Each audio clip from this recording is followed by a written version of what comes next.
Hello, welcome to KNGNetwork.com Coaches Show. My name is Phil Smith, and I'm here with head coach Reed Fields. How you doing today, Coach? Doing great today, thanks. Looking at coming back from an off week, coming toward this week, how's the team looking ready for this week? We think, an off week's a great thing to have. We had that option. That's since the schedule change and you lost a week there, the KHSA decided to shorten the season a week, so we have the option of either playing 2 scrimmages or having an off week during the season. We chose to play on week 0, play 1 scrimmage just to have that open week during the season, a chance to heal. And we were able to schedule this year so we have that open week before we start our district play, and I think that's huge for us, getting some of those bangs and bruises and strains healed up before we can go full strength this week playing our first district game at Garrett County. Looking back at last week's show, we talked a lot about the strength of the D and how offense is improving as the season goes on.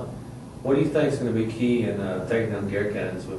We have to play a really good game. We have to be solid in all phases of the game. We got to be disciplined on defense. I think that's the main thing. We have to match their intensity. They're going to play hard. They play fast.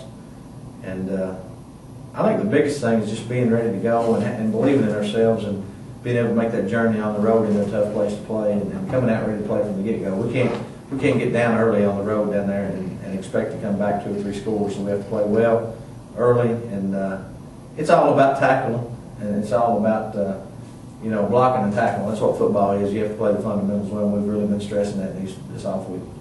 Looking at our team, Coach, we've got some seniors and some upperclassmen that are stepping up to the game, and they're playing hard.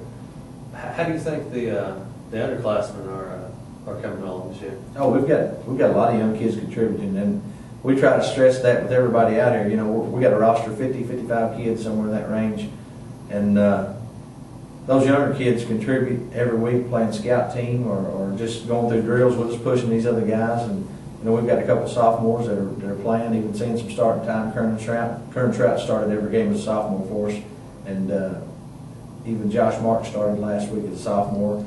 Quarterback last year was a sophomore, had to step in. So these younger guys they're learning a lot. They're coming on, and they're actually performing when we need them to. Their JV record is 2-1. We beat East Carter and West Carter and lost a close one at Fleming. Felt like we should have won. We're going next Monday to McGoffin County, so that ought to be a good trip for us to go and play. Coach McCoy does a great job with his program, and he's a great guy.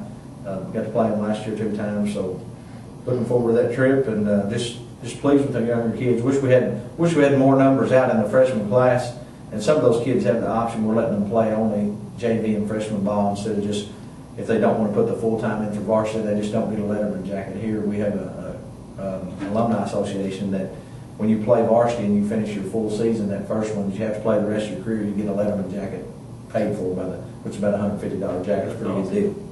That's something to strive for. Looking forward then, is there anything we've done special in training? I know fundamentals are a big deal where with the change in weather and seeing how the rest of the season's been, are we doing anything special? We're conditioning. We condition every Monday, and we're doing conditioning at the end of the practice another day a week. That's besides what we do as far as agility is to get ready to begin the practice. So we're keeping them in shape. We're still in the weight room 1 to 2 days a week, and we are just preparing each week. You have to put in stuff every week for teams you're going to face. Garrett does some things different. Each team has a different offensive look they're going to give you, and they got things they're going to try to exploit against you, and you just have to improve from what you did last week fundamentally, and then you have to prepare and take that over to the next game you're going to play as far as what we see we think we can do offensively and what we'd have to stop for them defensively. That's just every week through film. So. Hey, looking at Garrett County on film, how do you think our D's going to stand up? Well, I think we've got great defense, and I think they're getting better every week, and I think they're confident. They're playing with aggressiveness, plus they're disciplined, and that's key.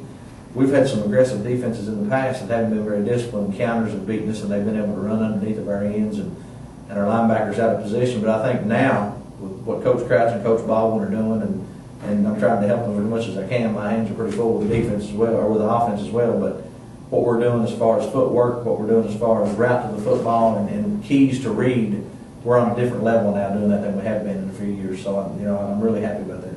Looking at other teams in the district, who do you think is going to be the biggest? Who do you think is going to be the biggest threat right now?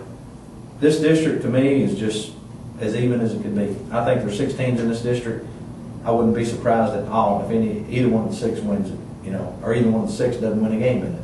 It can be that it's that close. You've got now as far as rankings go. I know Powell County's undefeated. They're ranked 6th in the state in 3A right now. We get to play them at Powell. Garrett County's ranked 8th. They're 3-1, lost a close game to Danville, and they won the rest of them.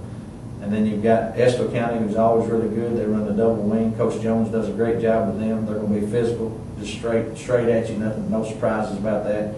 You've got Bourbon County. Coach Pointer's got one of the best backs in the state over there, and Hopkins kid, he's a great running back. Good to see him in person and on film. And you have Western Hills, who we absolutely know nothing about. We've never played. I think district teams here, we've played Powell before. It'll be the only one we've ever played in the history of our school. So we've got a lot to learn on film and a lot to learn each week. We were off last week, so that gave us a chance to go watch Powell County, Bourbon County, and Western Hills in person. We had coaches at all 3 of those games. And it's just pretty much equal to me. It's just whoever comes out and plays it. And anybody can win the district, or anybody can finish last in, as far as I'm concerned. So looking forward to this week at Garrett County. We really need to get our D up, and we need to make sure our offense how's Clark and his guys doing right now? Oh, Clark's fine. We've been working hard this week. We had an offensive day yesterday, so we had to go out and we implemented a few new things we feel like will work. So they're excited about some things we put in this week. Nothing really different, just different alignment and a few different plays that we think will work, because Garrett's pretty aggressive on defense, and we hope we can take advantage of that a few times. But Really stepped up. Coach Centers, who's that? Vinegar. Garrett, yeah, he's a great running back, and last week Kern was huge. The week before last, Kern was huge for us because he had just running some inside zone stuff at fullback. I think he had 140 some yards, and he had a 50-yard touchdown run from the fullback. That's big. That's huge. So, and he blocks really well. And we've got other fullbacks. I've got 5 guys or 6 that can play fullback for us, about as equal. So, we're trying to go as much as we can as not having guys go both ways without losing any talent. And I think one kid played both ways for us last week was Dustin Robinson on the line, and that's pretty big when you play a tough physical game that's a battle. And there's a lot of possessions in a game. If you're playing a team that most guys go both ways, you're going to be better than them in the fourth quarter. So pretty much what we need to focus on is the weather's going to be getting. We might have some rain this week. So team, you think they're ready for that? Ready for a lot of rain? Well, I think we're pretty balanced on offense. I think we're pretty balanced, so I think we feel comfortable running the football. We feel comfortable throwing the ball, and that's, if you're just strictly a finesse team and you're going to try to throw it 40 to 50 times a game, I think the rain's going to bother you, no doubt about it. But I think from a standpoint, if you look back, we haven't turned it over a lot on the ground. I don't know what the fumbles are, but they've been pretty good, and I kind of pride myself in that because the running backs take pretty good care of the ball. That's my position I coach, so they hear it every day. Every time they move, if they got a football, they need to know to keep it high and tight and cover it up in traffic. So mud, anything can happen, but we practice in it. So, but the thing about that, Coach Ramey, his big thing, he always told us about it. That's who I played for here at Bath County, and I try to take everything that he gave us because he was a great coach. But his thing was you can't worry about the weather because you can't change it. Both sides are going to have to play in it, and they end up playing it too. So if the weather's bothering you, you're not ready to play. You're using that as an excuse. All right. Thanks, Coach. I'd like to go ahead and thank all of our sponsors. I'd like to go ahead and, of course, thank our flagship sponsor here, St. Joseph Healthcare there in Mount Sterling, the Insurance Center here in downtown Owensville, and, of course, Owensville Banking Company. With all their locations within Bath County, always willing to serve you. I'd like to go ahead and let you know you can always catch the show on Thursdays on KNGNetwork.com, and on Friday nights you'll be able to catch either a Bath, Nicholas, or another game from the state on KNGNetwork.com with live coverage and, of course, some commentary and play-by-play with Brad Ballinger. I'd like to go ahead and thank you. Thanks for being on the show today, Coach. Thanks. Appreciate it. You have a great day.